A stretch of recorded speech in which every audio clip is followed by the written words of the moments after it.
अस्सलाम वालेकुम बच्चों, हम पढ़ेंगे जमात शिशम का उर्दू बच्चों, जिसमें हमने सबक नंबर 18 पढ़ा है काबली वाला। बच्चों, ये जो सबक है हमने आधा पिछली क्लास में पढ़ा है, जो आधा सबक है आज हम इस क्लास में पढ़ेंगे। बच्चों, जब मुन्नी का जो बाप था वो क्या कहता है, जब मैं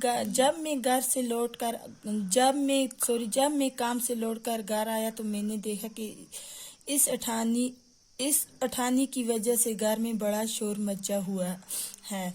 वो क्या कहता है, जब मैं काम से लौटकर घर आया तो क्या देखा, उस अठानी की वजह से घर में बड़ा शोर मचा हुआ है।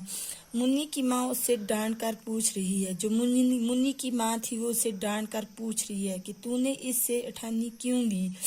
वो बोल रही है कि तूने इससे काबली वाले से अठानी क्यों ली। मुन्नी की आंखों में आंसू भर आए, जो मुन्नी थी उसकी आंखों में क्या हुआ बच्चों, आंसू भर आए। उसने कहा मैंने नहीं मांगी। वो कहने लगी कि मैंने नहीं मांगी, वो अपने आप दे गया। मैं मुन्नी को लेकर बाहर चला गया।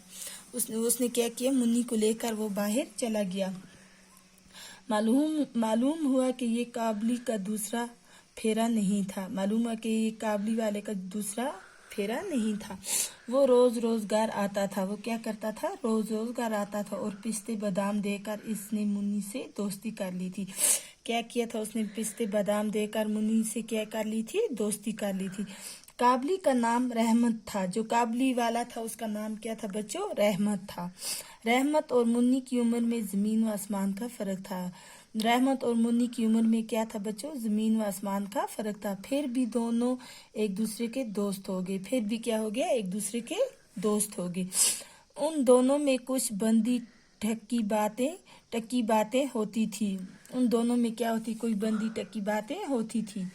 काबली वाला कहता, मुन्नी ससुराल जाओगी। काबली वाला क्या कहता था कि मुन्नी ससुराल जाओगी। मुन्नी नहीं जानती थी कि ससुराल किससे कहते हैं। मुन्नी वो तो छोटी बच्ची थी बच्चों, उसको नहीं पता था कि ससुराल किससे कहते हैं। लेकिन भला वो चुप रहने वाली कहाँ थी। वो तो उल्टा काबली से पूछती, तुम ससुराल जाओगे।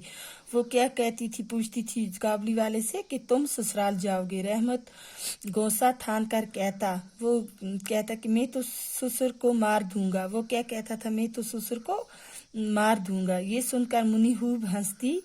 ये सुनकर क्या करती थी बच्चे, मुन्नी खूब हंसती थी।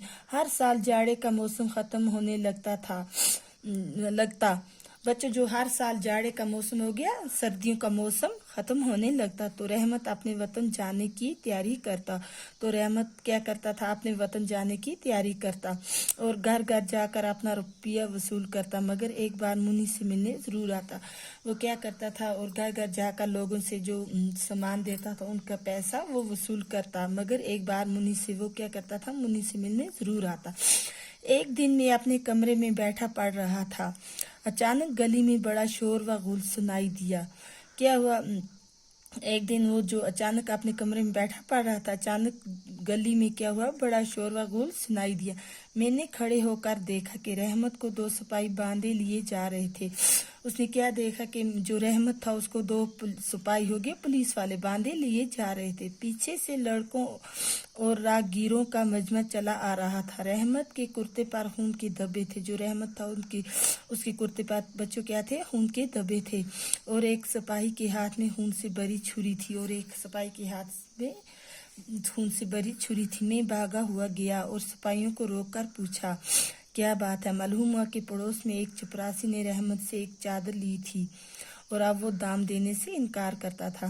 क्या था, पड़ोस में जो एक चपरासी था उसने क्या ली थी, एक चादर ली थी। अब वो दाम देने से इनकार करता था, उसको पैसा देने से इनकार करता था। इस पर झगड़ा हो गया और रहमत ने गुस्से में आकर चपरासी पर छुरी से हमला कर दिया। और रहमत ने क्या किया, गुस्से में आकर वो चपरासी था उस पर छुरी से हमला कर दिया। बच्चों, आज का जो सबक है हम इधर ही तक पढ़ेंगे, बाकी का जो सबक है हम नेक्स्ट क्लास में पढ़ेंगे। अल्लाह हाफिज।